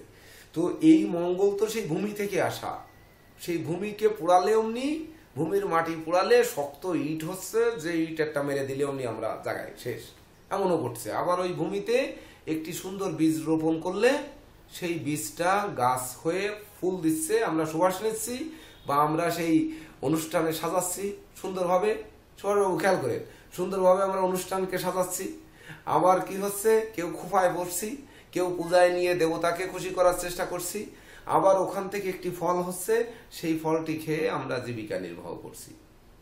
তবে লক্ষ্যটা, আমরা যে বীজটা বপন করছি, লক্ষ্যটা যদি আমার ঠিক না থাকে, আমি ধরেন ক্ষুধার্ত একটি ফল পারবো, আমরা গুলটি কাঠ মারবো, তো গুলটি কাঠটা মারলে ফলটায় যদি লাগে, ফলটা ভিতর ঢুকে যাবে, ফলটা নষ্ট হতে পারে। আবার ফলটা যদি গুলটি কাঠ মারার পরে যখন ফলটা ছড়িয়ে পড়বে, যদি আমি ক্যাচ না ধরতে পারি, তাহলে আমার ক্ষুধা নিবারণ হবে না, তো নিচেই পড়ে ফেটে চৌচির হয়ে যাবে। তাহলে ফলে লাগানো যাবে না, গুলটিটা বুঠায় লাগাতে হবে। তো বুঠায় লাগানোর পরে ফলটা ছিঁড়ে পড়বে, দৌড়ে যেয়ে ক্যাচ ধরতে হবে। তাহলে এই গ্রহটা কি অবস্থানে রয়েছে, ওইখানে আমি কি বীজ বপন করব, ওর বুঠায় যে নক করে আমি ওর ফলটা নেব, মানে কি মঙ্গলের যে ক্রিয়াকর্ম, ওই ক্রিয়াকর্মটুক নেব। সে পঞ্চমে থেকে কি ক্রিয়াকর্ম দিচ্ছে সেটি আমরা নেব। তাহলে ক্রিয়াকর্মটুক নিতে পারলে আমাদের আহার বা ক্ষুধা নিবারণ হবে। আমাদের ক্ষুধা কি, জ্যোতিষ হওয়া ক্ষুধা। আমাদের ক্ষুধা তো আর এখন নাস্তা করব পরাটা ডিম দিয়ে বা হয়তো লটফটি চটফটি দিয়ে, এগুলো তো না, আমাদের জ্যোতিষ ক্ষুধা। তাহলে জ্যোতিষ ক্ষুধায় ছাত্রদের সহযোগিতা করে টকশোর মাধ্যমে আপনারা যেন এইভাবে প্রশ্নগুলোকে উদ্ধার করে নিয়ে আসতে পারি, তবেই না আমরা শিখবো জ্যোতিষ। একটু যদি ভাবেন, আমরা রাতের ক্লাসে, উচ্চতর ক্লাসে, আজ 11তম ক্লাস হয়েছে, আমরা কি করেছি, আসলে কি করেছি? যদি সিলেবাস অনুযায়ী সিলেবাস দিয়ে ক্লাস হতো, আমরা আসলে কি করতাম? আর আজকে রাত্রে একটু দয়া করে থাকেন, দেখি আজকে রাত্রে আমি কি করি, দেখেন, নেন বলেন এইবার। আচ্ছা নীরজ স্যারও একটু সহযোগিতা করেন, জয়ন্ত স্যারকে একটু করেন। অনেকের ভিডিও অফ। আমি আরেকটা প্রশ্ন করি আপনাকে, আপনাদেরকে সবার উদ্দেশ্যে, ঠিক আছে? যেমন দ্বিতীয় পতি এবং নবম পতি তো পঞ্চমে আসছে, পজিটিভ নেগেটিভ সব দেখলাম। যেহেতু বাপডা শুভ আছে, তো এখানে একটা তার দন, পৈতৃক দন পাওয়ার একটা যোগ আছে। কিন্তু এখানে যেমন আরো কিছু বিষয় যদি আমরা নজর দিই, এই দ্বিতীয় পতি পঞ্চমে যে মঙ্গলটা রেক্ট্রোগেট আছে, এখন এই রেক্ট্রোগেট হওয়ার কারণে নিচস্থ মঙ্গল কি কিছুটা শুভত্ব পেল নাকি নেগেটিভিটি পেল? রেক্ট্রোগেট শুভ গ্রহ স্যার, শুভ গ্রহ স্যার, লগ্ন সাপেক্ষে শুভ গ্রহ যখন বক্রী হবে স্যার, শুভত্ব একটু হ্রাস পাবে, কিন্তু মিত্র ক্ষেত্রে বক্রী হওয়া একটু ভালো স্যার। এই দুইটাই শিখছি স্যার, আপনি এটা বলে দিয়েছেন স্যার। এখন মিত্র ক্ষেত্রে গ্রহটা বক্রী হয়েছে, যেহেতু মিত্র ক্ষেত্রে গ্রহটা বক্রী হয়েছে, তাইলে সে যে যে বাবের অধিপতি, দ্বিতীয় বাবের এবং নবম বাবের, তো সে কিন্তু ভাগ্যের সাপোর্ট পাবে এবং তার ধনও পাবে। পারিবারিক যে জন, দ্বিতীয় বাপ থেকেও পরিবার, আত্মীয় কুটুম্ব বিচার করা হয়, সেই সাপোর্টটা কিন্তু সে পাবে। জয়ন্তদা, আমি একটু ইন্টারফেয়ার করি সেকেন্ড ভাব নিয়ে। হ্যাঁ হ্যাঁ বলুন। এখানে আমরা যদি একটা জিনিস খেয়াল করি, যেহেতু ভাবের সাথে ভাবের কনজাংশন, সেই হিসাব বিচার করলে এখানে যে 4টা সূত্র লেখা হয়েছে, দ্বিতীয় ভাবপতি মঙ্গল তিনি কোথায় আছেন? তিনি আছেন কর্কটে নিচস্থ অবস্থায়। আমরা জানি দ্বিতীয় ভাব মারকত্ব দোষ দেয়। আমরা যদি ফার্স্ট টাইম এটা চিন্তা করি দ্বিতীয় পতির নিচস্থ অবস্থায় আছে, তার মানে তার মারকত্ব কিছুটা এখানে হ্রাস পেয়েছে। এখন কনজাক্ট আমি কোথায় কোথায় করলাম? কনজাক্ট করলাম দ্বিতীয় পতি পঞ্চমে, এবং ইনি একই সাথে নবমপতি হওয়ায়, একই সাথে নবমপতি, তাহলে 2, 5, 9 এখানে কনজাংশন তৈরি করলো, এবং আবার পঞ্চমপতি ষষ্ঠে থাকায় তাহলে 2, 5, 6, 9 কনজাংশন তৈরি করছে। দ্বিতীয় পতি যেহেতু নির্দিষ্ট আয় আমাদের পৈতৃক সম্পত্তির কারক, সেই ক্ষেত্রে এইখানে নিচস্থ হয়ে মারকত্ব দোষ নষ্ট করতে সেইখানে কিছুটা হানি করতে পারে। শনি দ্বারা পীড়িত হওয়ায় তাইলে তার সম্পত্তির বিষয়গুলা কি হবে, সেই পৈতৃক সম্পত্তি সে কিভাবে পাবে? এখানে যেহেতু গ্রহটি মঙ্গল আমাদেরকে কি দেয়? সংঘর্ষ দেয়, একটা কিছু লড়াই করার পর একটা প্রাপ্তি দেয়। সেইখানে তার যে লড়াইটা হবে এটা হবে ঠান্ডা লড়াই। একই সাথে ভাগ্যপতি হিসাবে উনি কিন্তু তার দোষ কিছুটা হইলেও খণ্ডন করেছেন। তার যে তেজ, মঙ্গলের যে উগ্রতা, এখানে কখনোই সেটা থাকবে না। ভাগ্যপতি হিসাবে উনি এভারেজ, দ্বিতীয় এবং ভাগ্যপতি হিসেবে এভারেজ, দ্বিতীয় পতির মারকত্ব দোষ হ্রাস করে ভাগ্যপতি হিসাবে সেই দোষটাও উনি খণ্ডন করছেন, এভারেজ রেজাল্ট দিবেন। পঞ্চমপতি ষষ্ঠে থাকায় ষষ্ঠের সাথে তার এই একটা মানসিক সংঘর্ষ সবসময় থাকবে। উনার যে ক্ষিপ্রতা থাকার কথা ছিল, পঞ্চম ভাবে উনার যে চিন্তাধারা থাকার কথা ছিল, উনি সবসময় ওনার চিন্তাধারার মধ্যে একটা উত্থান পতন সবসময় থাকবে। আমি এইটুকুই একটু অ্যাড করতে চাইছিলাম। এখানে মঙ্গল কিন্তু আমাকে খারাপ দিবেন না, কখনোই খারাপ দিবেন না। মারকত্ব দোষ উনি অলরেডি নষ্ট করে ফেলতে নিজস্ব হয়ে। তাছাড়া শনি নক্ষত্রে আছেন, পুষ্যা নক্ষত্রে আছেন। পুষ্যা নক্ষত্রে যেহেতু তার অধিদেবতা বৃহস্পতি, লগ্নপতির উনি দেবতা, সেই ক্ষেত্রে মঙ্গল এখানে আমার একটা পজিটিভ রেজাল্ট দিবেন। শুধুমাত্র পঞ্চমপতি ষষ্ঠে যাওয়ার কারণে কিছুটা বিঘ্ন সৃষ্টি করবেন। নবমপতি হিসাবে এখানে আমাকে একটা পজিটিভ রেজাল্ট আমি এখান থেকে আশা করতে পারি। হ্যাঁ, আচ্ছা, আরেকটা বিষয় হচ্ছে দ্বিতীয় ভাব বিচারে আমরা হচ্ছে দ্বিতীয় ভাবের কারক গ্রহ আছে, সেটা হচ্ছে বৃহস্পতি। ধনভাবের কারক গ্রহ বৃহস্পতি, সেটা লগ্নের চতুর্থ আছে, এটা কিন্তু একটা শুভ, এটা একটা দেখবেন। আরেকটা বিষয় হচ্ছে আমি যে 4টা প্যারা নিয়ে আসছি সেই জায়গায় একটা ত্রুটি আমি ইচ্ছা করে রাখছিলাম, তো সেই ত্রুটিটা আপনারা কেউ কিন্তু ধরিয়ে দেন। সেটা হচ্ছে আমরা যখনই লগ্ন সাপেক্ষে বিচার করবো, সেই সাথে একই সাথে প্রত্যেকটা ভাবের যে অধিপতি এবং প্রত্যেকটা ভাবের অধিপতিকে আমরা রাশি সাপেক্ষ দেব। কাজে আমি লগ্ন যখন বিচার করবো, আমি কিন্তু এই প্যারাটা যুক্ত করে নাই, ইচ্ছাকৃতভাবে করি নাই। তো এটা আপনারা দেখুন, লগ্ন ভাব যখন আমরা বিচার করবো, সেই লগ্ন ভাবের যে অধিপতি বৃহস্পতি, সে কিন্তু রাশি সাপেক্ষে একাদশে অবস্থান করছে। এবার দ্বিতীয় ভাবের যে অধিপতি মঙ্গল, সে কিন্তু রাশি সাপেক্ষে দ্বাদশে অবস্থান করছে। এটাকে কিন্তু আপনাদেরকে দেখে নিতে হবে। এটা কিন্তু মানে অধিকতর গুরুত্ব দেওয়ার কথা স্যারও বলেছেন, ঠিক আছে? তো আপনারা ভাব বিচারের ক্ষেত্রে এগুলাকে মানে মূল যে বিষয়টা হচ্ছে, আমরা যদি থিওরি শিখি, থিওরি থেকে আমরা মূল বিষয়টাকে বের করে নিয়ে আসতে পারবো। তো থিওরির শতভাগ কতটুকু আমরা অ্যাপ্লাই করতে পারছি, ঠিক আছে? একটা জন্মচক দেখার সাথে সাথে আমি আলাদা আলাদাই নিচ্ছি, একটা ভাবকে আলাদাভাবে নিচ্ছে, আলাদা নিলে একটু কমে যায়, পরিমাণটা কমে যায়, ঠিক আছে? এবং ওই 4টা প্যারা 5টা প্যারায় গিয়ে যদি আমরা সবগুলা দিকে নজর দিতে পারি, তাইলে কিন্তু আমরা একটা একটা করে ভাব বিচার পরিপূর্ণরূপে করতে পারবো।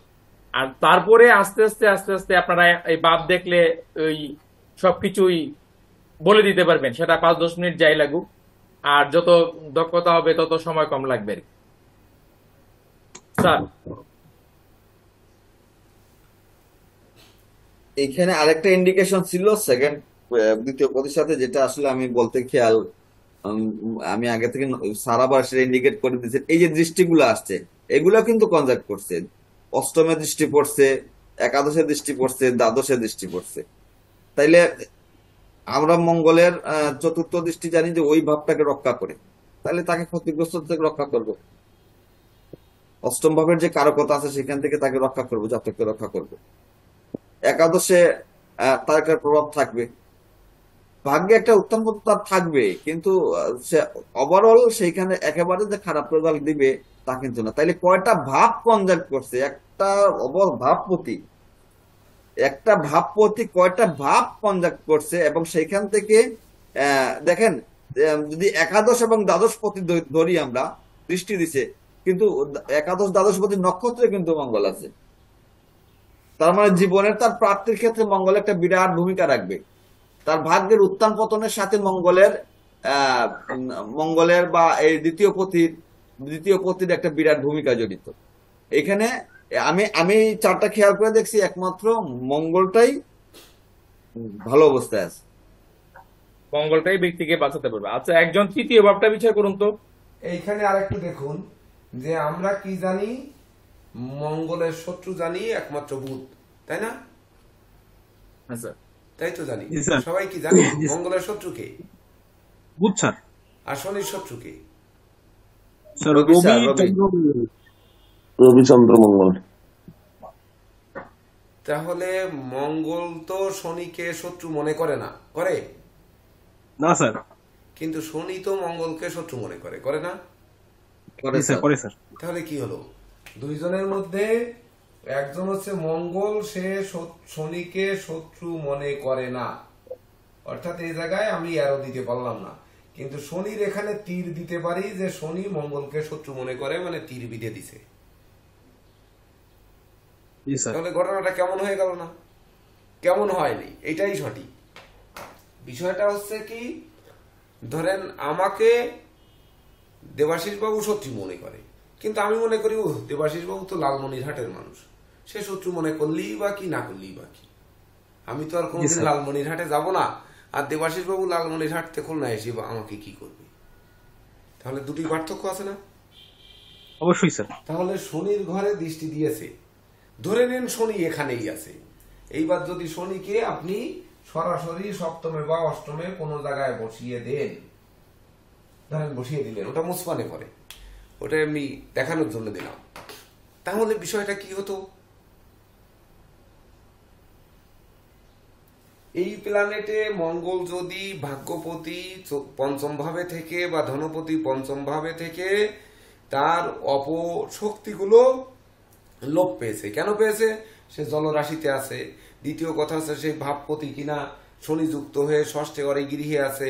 তৃতীয়, সে বক্রস্থ হয়ে আছে, সে কোনো পাপ গ্রহ দৃষ্ট বা যুক্ত নেই, মানে কোনো শত্রু গ্রহ দৃষ্ট বা যুক্ত নেই, কিন্তু সে শত্রুর ঘরটায় দৃষ্টি দিয়েছে।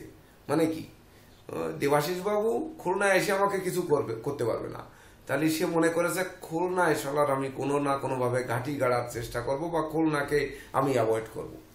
স্যারকে কিছু করতে পারলাম না, ঠিক আছে আমি খুলনায় যাবো না।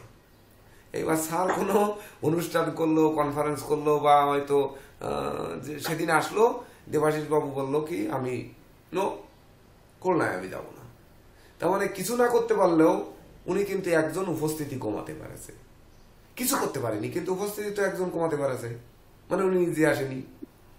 এইবার শনি কিন্তু মঙ্গলকে শত্রু মনে করছে, মঙ্গল মনে করছে না।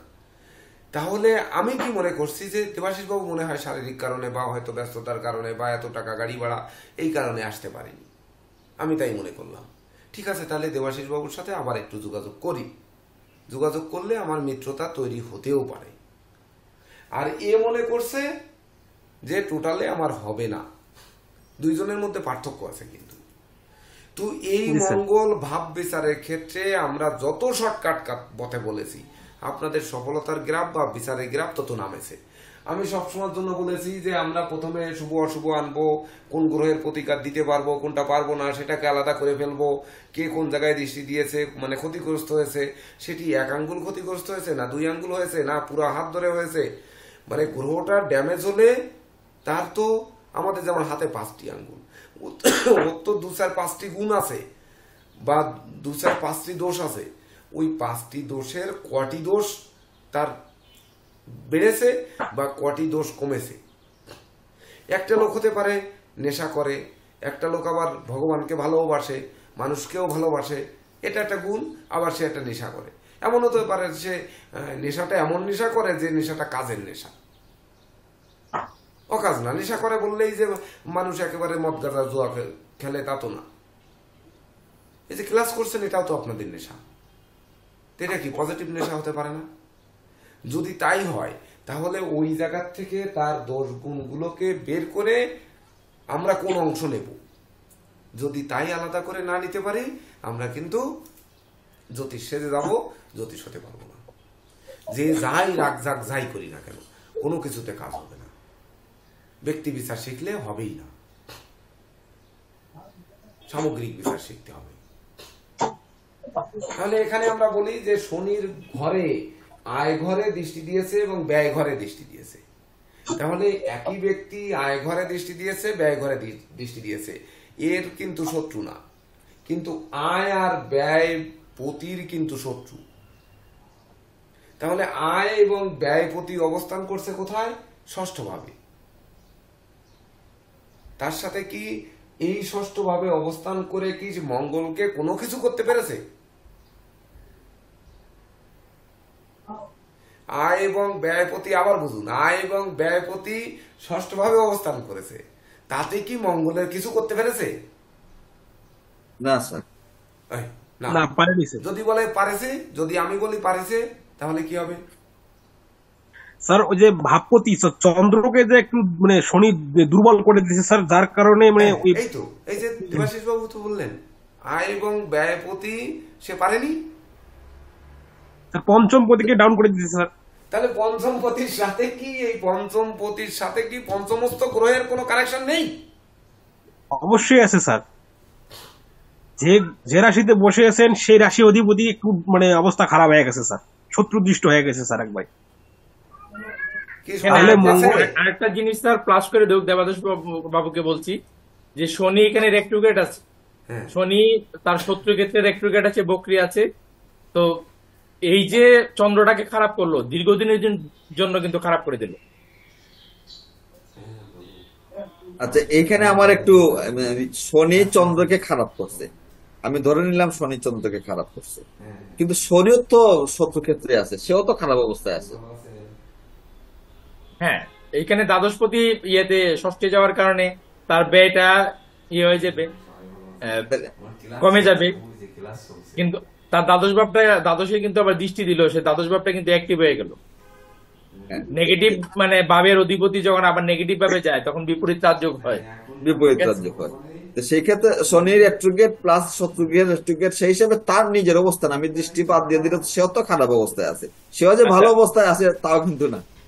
আমরা শিখেছি নিরুজদা, আমরা মানে ক্লাস হয়েছে এরকম আরেকটা বিষয় আপনারা আনুন তো, এখানে আরেকজন আনুন, দেবাশিস ছাড়া আরেকজন আনুন, মানে তাৎকালিক শত্রু মিত্র অধিমিত্র, এই একটা ক্লাস হয়েছে। এবার পঞ্চম ভাবটাকে যদি বিচার করি, বা আমি দ্বিতীয় ভাবটাকে বিচার করছিলাম সর্বশেষ, তো দ্বিতীয় ভাবের অধিপতি মঙ্গল, সেই মঙ্গল সাপেক্ষে বৃহস্পতি কেমন হলো, শনি কেমন হলো, চন্দ্র কেমন হলো, তাৎকালিক শত্রু মিত্র অধিমিত্র, এই তিনটা বিষয় নিয়ে ক্লাস হয়েছে। বলুন, দ্বিতীয় ভাবের অধিপতি হিসাবে আপনি তাৎকালিক শত্রু মিত্রটা এখানে চিহ্নিত করুন, মঙ্গল অবস্থানটা বিবেচনা করুন, বৃহস্পতি আর মঙ্গল। কেউ একজন বলুন। শুভ শুভ হবে তো স্যার, না 1 2 3 না স্যার। ওইভাবে বললে তো হবে না, ক্লাস করছেন এতগুলো, যদি এগুলা ব্রেইনে না রাখতে পারেন তাইলে তো দেবাশিস খাতা উল্টাচ্ছে, ক্যামেরা থেকে একটু পেছনে যেয়ে খাতা উল্টাচ্ছে। কি লেখা আছে আজকে সেখানে? হঠাৎ করে এই জিনিসের প্রয়োজনীয়তা বুঝলাম স্যার, মানে ওই জন্য মানে এটা তো চর্চায় নাই স্যার, মানে শিখাইছেন স্যার কিন্তু চর্চা নোট করা থাকতে আছে হবে। স্যার। আমি কিন্তু বলেছি যে আজকে যে ক্লাসটা হবে এটা আগামী শুক্রবারের আগেই এই ক্লাস আত্মস্থ করে নিতে হবে। সুব্রত বাবু কোনো কথা বলছেন না কেন? অসুস্থ তো আছেন জানি। না দাদা, সুস্থ এখন বোঝার চেষ্টা করছি। বিষয়টা ব্রেইনে আছে, তাৎকালিক শত্রু মিত্র অধিমিত্র। জি স্যার, জি স্যার, ওটা ব্রেনে আছে স্যার, আমরা শিখাইছেন কিন্তু মানে দীর্ঘদিন চর্চা ওটা দেখিয়ে নিতে স্যার, ওটা মনে করতে পারতেছি না স্যার। মানে মানে একটা একটি গ্রহ গ্রহ সাপেক্ষে- যে ভাবে বসে আছে সেই ভাবের পরে সামনের দিকে 3টি গ্রহ, পেছনের দিকে 3টি জি পাপ। স্যার। এই 6টি ভাবে যে গ্রহ থাকবে সেটা হচ্ছে তার মানে তাৎকালিক শুভ মিত্র। গ্রহ এবার মিত্র, তাৎকালিক ঠিক আছে। মিত্র যদি মানে গ্রহ মিত্র মিত্র চক্রে মিত্র হয় তাহলে অধিমিত্র হবে, শত্রু হলে সম হবে, সম হলে মিত্র হবে। তো মঙ্গলের সাপেক্ষে শনি হচ্ছে, মঙ্গল তো শনিকে শত্রু মনে করছে না, সে সম মনে করছে, তো তাৎকালিকভাবে সে মিত্র হয়ে গেল। জি তাইলে স্যার। কিন্তু মঙ্গলের এই চার্টে কিন্তু মানে একটা দিক দিয়ে শনি মঙ্গলের মিত্র হয়ে গেল। আবার বৃহস্পতির যদি ধরি, লগ্নের যে অধীশ্বর বৃহস্পতি, সে কিন্তু মঙ্গলের মিত্র এবং তাৎকালিকভাবে মিত্র হওয়ার কারণে সে অধিমিত্র হয়ে গেল।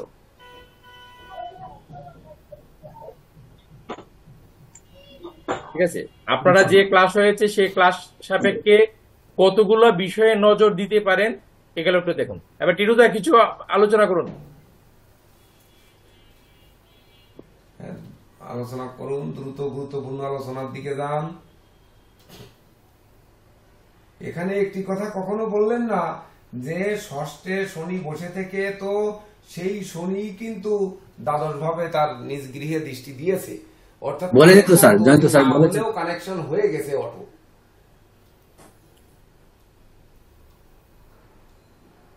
হ্যাঁ হ্যাঁ,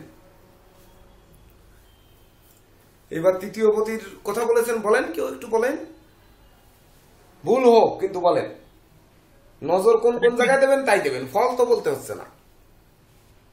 তৃতীয় স্যার পতি তৃতীয় পতির কথা বলুন স্যার। স্যার, তৃতীয় পতি স্যার, হুম, হ্যাঁ,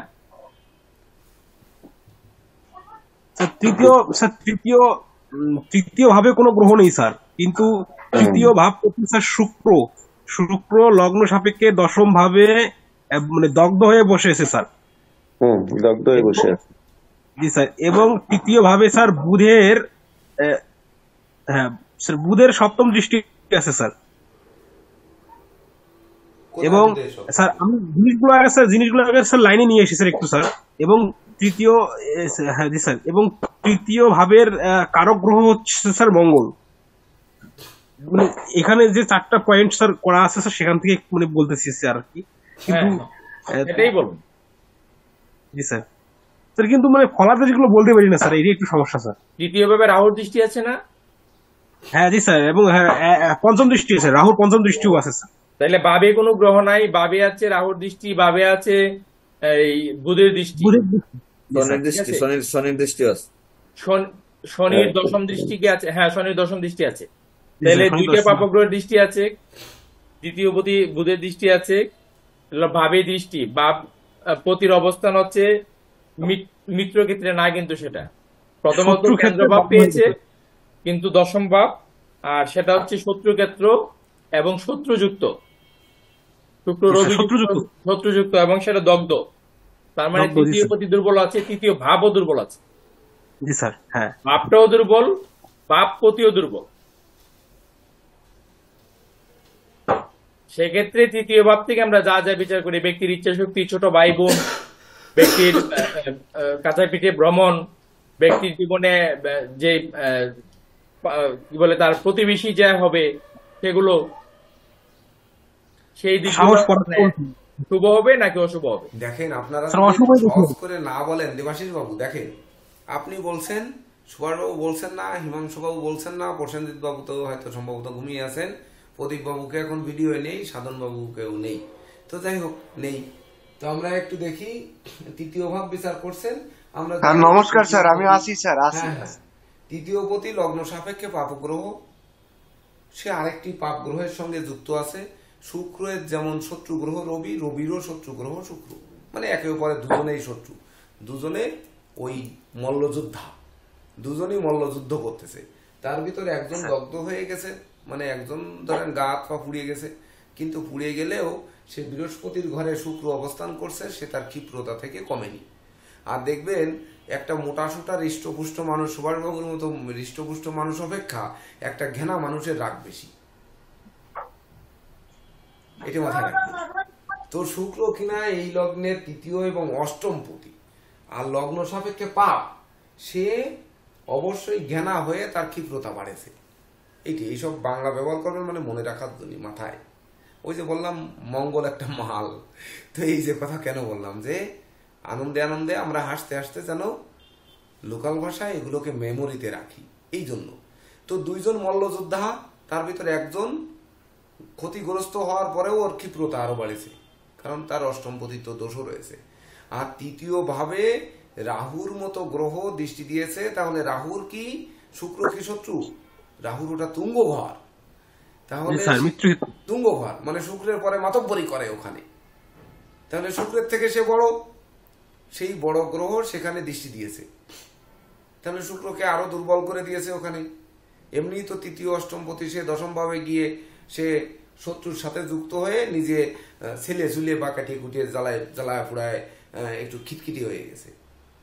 আর তারপরে সেখানে আবার আরেকটি পাপ গ্রহ শনি লগ্ন সাপেক্ষে সে কিনা দশম দৃষ্টি দিয়েছে, 10তম দৃষ্টি যাও দৃষ্টি দিয়েছে। আর রাহু সপ্তমে থেকে লগ্ন ভাবে দৃষ্টি দিয়ে তার যেমন চাহিদা বাড়িয়েছে, তৃতীয় ভাবেরও চাহিদা বাড়িয়েছে।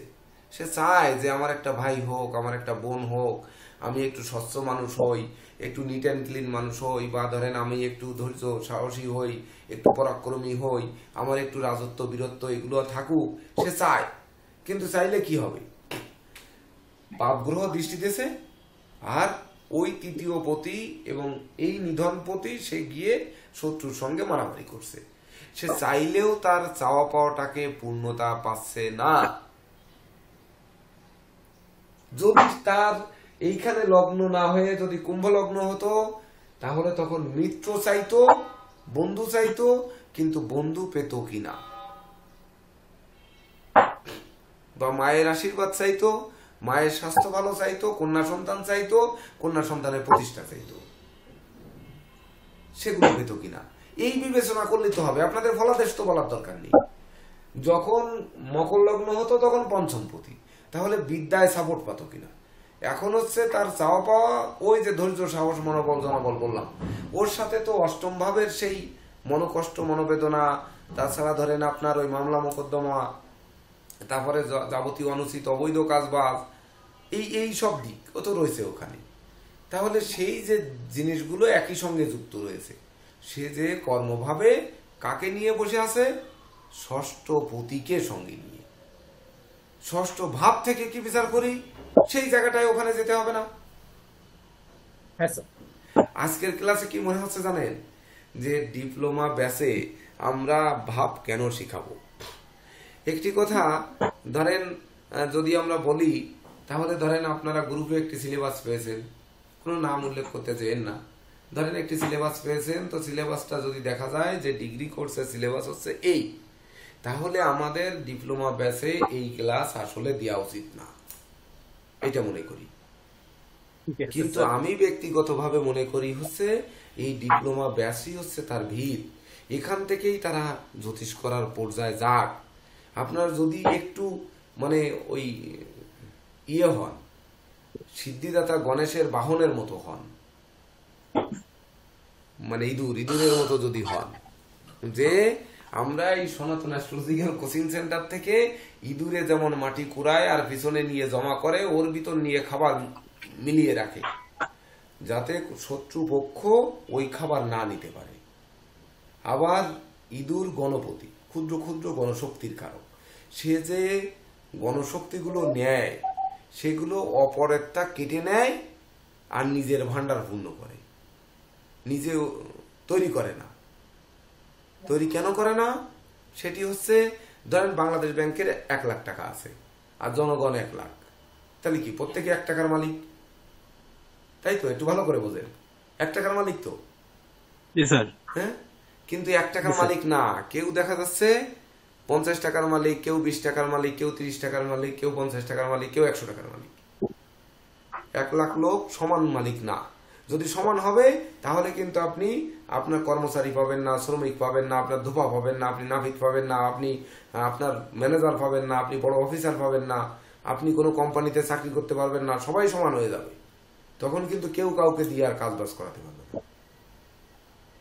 তো গণেশ হচ্ছে সিদ্ধিদাতা।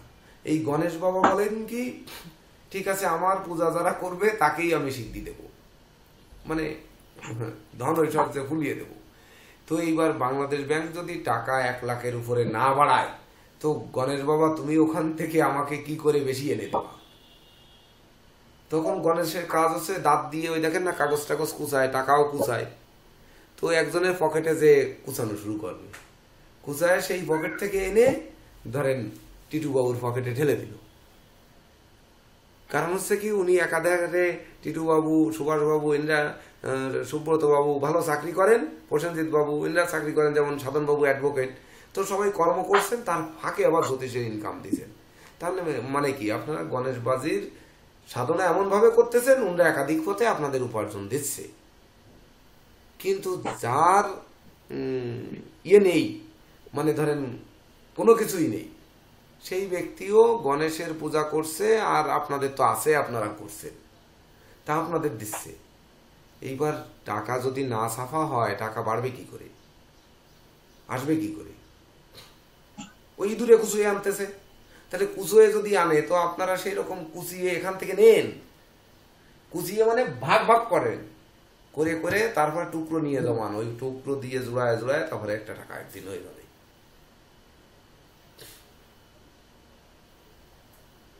এত সহজ সিদ্ধি লাভ না। সাধন ভজনে সিদ্ধি লাভ করবে, এটাই একাদশ ঘর, প্রাপ্তির ঘর। তাহলে একাদশ ঘর যে সাধনায় সিদ্ধি দেবে, আজকের প্ল্যানেট একটু দেখে আসেন তো, আজকের ঘোরারি প্ল্যানেট আমাদের আজকের গোচর যদি দেখে আসি, তাহলে আমাদের অবস্থান কি? যদি আজকের গোচর দেখি, তাহলে অবস্থানটা কি, কোথায় গিয়ে দাঁড়ায়? আমরা কেন পারতেছি না? আজকের তারিখটা 28 তারিখ, মানে রবির তারিখ। আমাদের আজকের ক্লাস কঠিন হওয়ার কারণ কি? 28/3/2025। তো সব মিলে হচ্ছে রাহু, আর বার হচ্ছে শুক্র। রাহুর সাথে শুক্রের কম্বিনেশন কি, ভালো না মন্দ?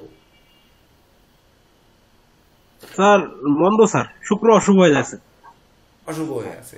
তো রাহু তো শুক্রকে শত্রু মনে করে না, শুক্র রাহুকে শত্রু মনে করে না, করে? তাহলে অশুভ হয়ে আছে কি করে? শুক্রের শুভত্বটা নষ্ট হয়েছে রাহুর কাছে এসে। হ্যাঁ, কারণ ওই রাহুর মানে শুক্রের ঘরে গিয়ে সে তুঙ্গস্থ হয়, এই জন্য। তাহলে তুলার শুক্রের প্রভাব সে কিন্তু কমায় না, বৃষের শুক্রের প্রভাব কমায়। তাহলে রাহু তুমি যদি এত শক্তিশালী হও, তাহলে তুলা রাশির লোকের শুক্রের প্রভাবটা একটু কমায় দাও, তা তো দিতে পারতেছ না। মরাকে মারো কেন, মানে ও নড়ে চলে যায়, এই জন্য আর এক মার দাও। তা বৃষের শুক্রের চরিত্র আর তুলার শুক্রের চরিত্র বুঝতে হবে না, তাহলে কার সাথে সে পারিয়ে উঠতেছে এটা বুঝতে হবে না? এটাও কিন্তু ক্লাস হয়েছিল। তো ঘটনা হচ্ছে কি, আপনারা এইভাবে যদি একটু আলোচনা করেন, যে দেখেন তো একটু ওই যে গোচরের কথা বললাম, একটু গোচরটা দেখে আসেন। এই জায়গায় কোনো শিশু জন্মগ্রহণ করলে কি বলবেন, এটা তো মনে হয় 200-100 বছরে মনে হয় এরকম ছিল না। আমি ওই দৈনিক ভিডিও করতে গিয়ে দেখলাম। হ্যাঁ স্যার, খুবই মানে মীন রাশির অবস্থা খুবই খারাপ। মিনে আছে কি শনি, মিনে রাহু, না স্যার, মিনে শনি না স্যার, বুধ, শুক্র, রবি, বুধ, শুক্র, রাহু। শনিটা কুম্ভে আছে, শনি ও, কুম্ভ শনি স্যার। এখনো কুম্ভে আছে। হ্যাঁ আচ্ছা আচ্ছা, ও তাহলে মনে হয় 29-30 তারিখ। আপনার একটু 30 তারিখে দেখেন, এটা এখানে একটু বসায় এটা একটা উদ্দেশ্য নিয়ে আমার এটা মনে পড়েছে ভিডিও করতে। 30 তারিখে স্যার, 25 তারিখের পরে যাবে। 30 না, তার আগামীকালকেই যাবে স্যার, আগামীকালকেই যাবে। 30 এ মনে হয় চন্দ্র মিনে। রাত্র 10টা-15 যাবে স্যার। 30 তারিখে চন্দ্র মিনে না, দেখেন তো।